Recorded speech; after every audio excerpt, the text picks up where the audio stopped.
Morning, brothers and sisters. Welcome to Vegan Crypto. Hope all is well. I hope everyone doing quite all right today, even though we're red. If I may ask, this is not live, by the way. If I may ask you to like, subscribe, share with the people watching this. I don't tend to ask for that, and so I get one like typically. Or maybe my videos just suck, which they probably do. But I just try to tell it like I see it. Hey, puppy. If you could do that, that'd be wonderful. Why are the markets red? Well, the equities market is down. As we all know, we've been having for weeks and weeks and weeks, we've been having green weekends, red weeks. No data that came out really. We have a little bit of FUD out there, the SEC, but one of the majority of the reasons is we have no retail right now. None. Look at the Google searches, look at all, they're gone. Except for you guys listening to this. And on your typical YouTube channels, the people who, some new people, but mostly people who've been here forever and have seen it all. They're staying. They're here. But it's basically back to how it was last year right now. There is no FOMO.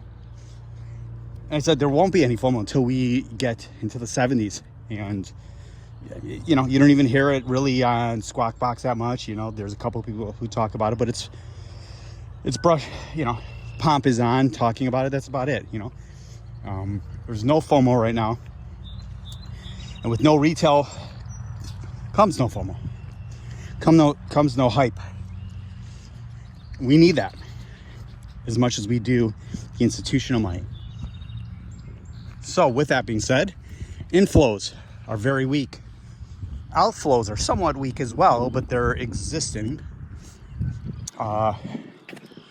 Grayscale certainly isn't selling as much, but we need to get back to some serious inflows. That is halted at this point.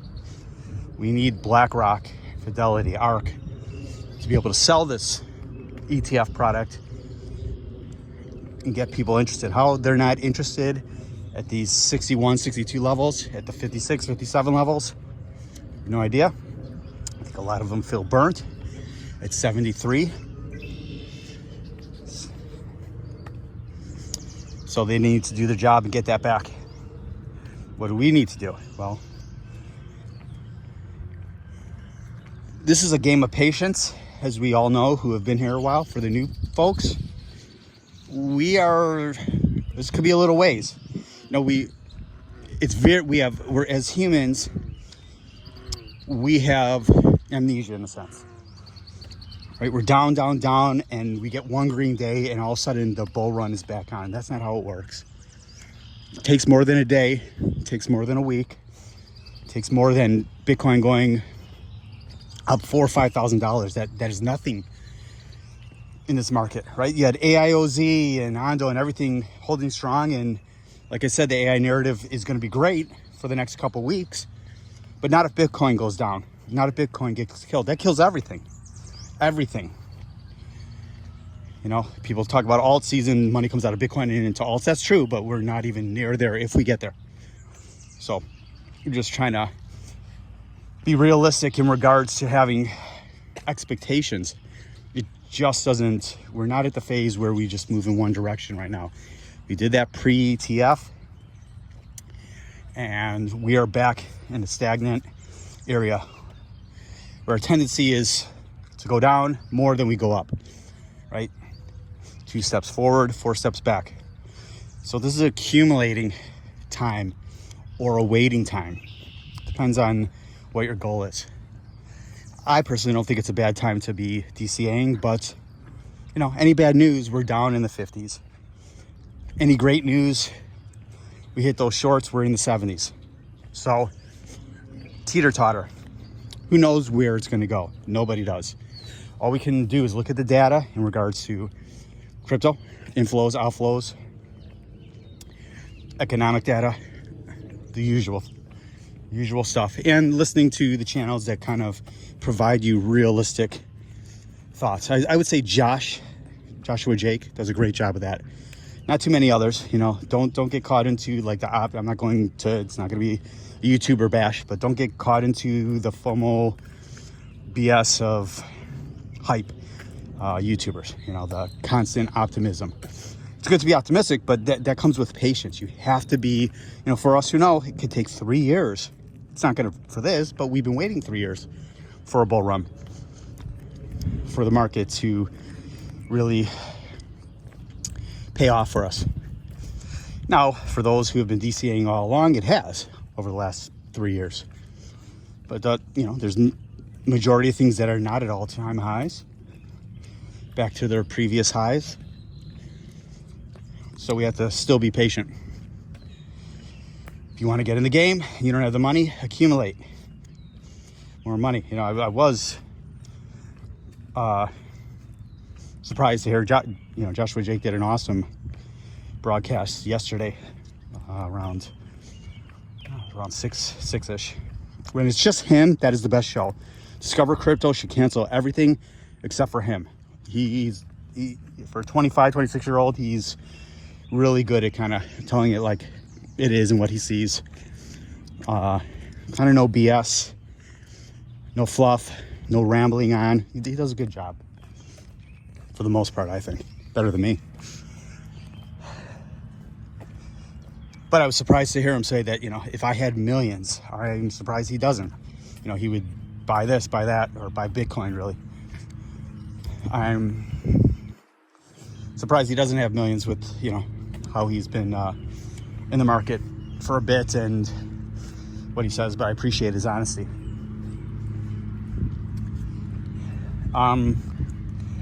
Regards to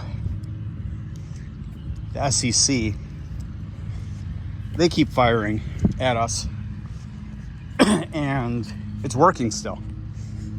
Unfortunately, it just keeps working. You know, his attacks against Robinhood and his Gary's non-answers, and you know, with Andrew Sorkin about Ethereum and everything else. And he says, well, you're constantly interested in asking me questions about it, yet he can't answer the questions.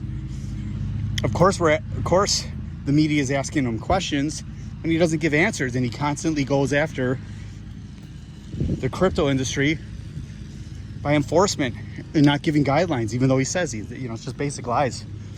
I have no idea why he's not on trial with Trump. Different case. I'm sure he has porn people in his shadows as well, with a face like that. So, I was hoping but expecting this week. We're off to a good little start. I'm not saying we can't get back there, but we're definitely filling some gaps. If you listen to and you look at the data, 61, 62 area, we have to reverse that. We have to have some good news to get us up in 65, 66 area, hit some shorts. There's quite a bit of liquidations up there to pop us up. Otherwise, we're just waiting around, right? We're going to just kind of do the rinse and repeat for quite some time. Meaning we're in this zone, we're in the 57 to 63, 64 zone. Could break out of that at any time. I'm not saying that, right? All it takes is a little bit, a huge inflow from BlackRock or outflow, right? The other way. But if that doesn't happen, we're just kind of in this up a little, down a lot, up a little, down a lot, until it reverses. Careful in regards to predictions, and I've talked about this before, of when this market ends. Well, it doesn't even feel like it's begun again. Nobody knows the date of that. Nobody knows when the bull run ends. Right now, economy-wise, we're stagnant. People are waiting. You can feel it in my industry, and I deal with manufacturers. I deal with OEMs. Those are people who make all the equipment. I've talked about this in the past. They're in a waiting period.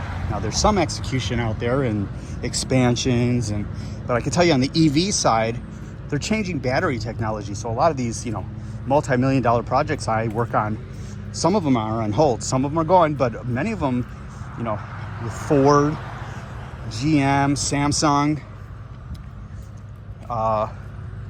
Panasonic, a couple other EV battery manufacturers, they're on hold. They are changing battery technology, and they're seeing if that's what they were going to do, sodium based. But then you have other things like the LG doing a large EV battery plant that's moving forward. So it's a mixed bag.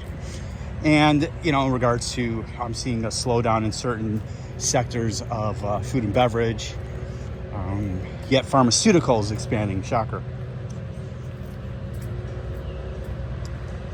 And we know what's going on. I would assume you guys do with real estate.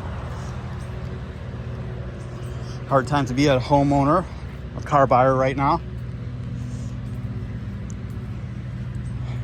Who wants to move out of their home that they're paid for, or they have a 3% rate, and triple that, double that, triple that for a house that might be less in size but more in cost. So some of the best business I'm doing right now outside of EV and a few other sectors is there's been tornadoes wiped through the Midwest, which is horrible. They're having to rebuild and need our company to help in on certain product. So I digress. Back to crypto. Don't get frustrated, but this is kind of the part, and I mean it has been for a while, that's going to be very frustrating if we stay in this zone again, because that's kind of how we've been in these trading zones, and that gets old. We've been at it for a while now.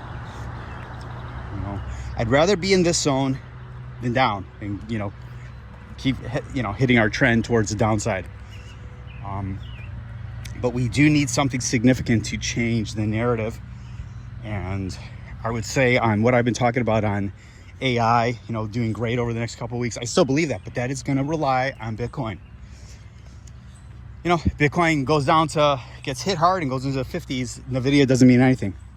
AIOZ, Fetch, Pal AI, Ocean, Render, Shadow, won't do anything. It'll head with it. Bitcoin goes down 1%, that'll go down 20.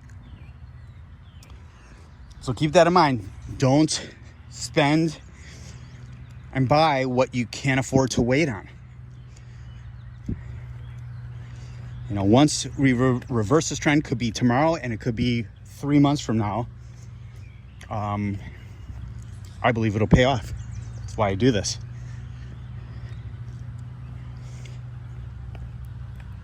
But we need the inflows. That has to begin again. And I would love to hear from Larry Fink and everyone else on why they have halted. Haven't heard anything on that. The one positive thing is Grayscale's outflows have slowed down and definitely minimized. That could start up again. I hope not. Also, our diminishing, Bitcoin in regards to the halving has not taken full effect because we don't have the inflows coming. Right? So the supply shock has not hit, and it normally doesn't hit like, I'm not saying it has to rhyme or whatever they say, repeat, rhyme, blah, blah, blah, that term. It does not have to completely happen 3-6 months like most people call after the fact. That's a bunch of BS. Yes, it's the truth. I can tell you, if the ETFs start up with inflows, we will, because of the supply shock, we'll go up fast. Anyways, hope this helped a little bit. The moral of the story is there's nothing wrong with being on the sidelines. If you have the money and you believe in something, I believe it's a good accumulation time. I'm pretty set right now. I'm waiting until the 11th when my Coinbase One turns over again and I can spend another 10 grand with no commissions. When I sold out of my threshold the other day, that put me over the limit, unfortunately. But I like being able to do 25, 100, 1,000 here and there, and I get 10,000 a month on that. So I, like to save like to save on the fees. If no one has Coinbase One and they use Coinbase, get it. I can get you a referral link, I believe. Just let me know, reach out to me. I think, I've never used it, but I believe I can save you like money and $200, something like that. I've never used it. Also, one thing I will push, Tangent Wallet. If you don't have one, go to my link. You can use it or don't. Get yourself a hardware wallet. I think you can save 10% if you use my link on my site. If not, it's all good, whatever you want to do. But at least have one on the side if you're not using it. I know most of you are. But feel free to use my link and get a discount or someone else's. I'm good with that. Talk soon. Be good.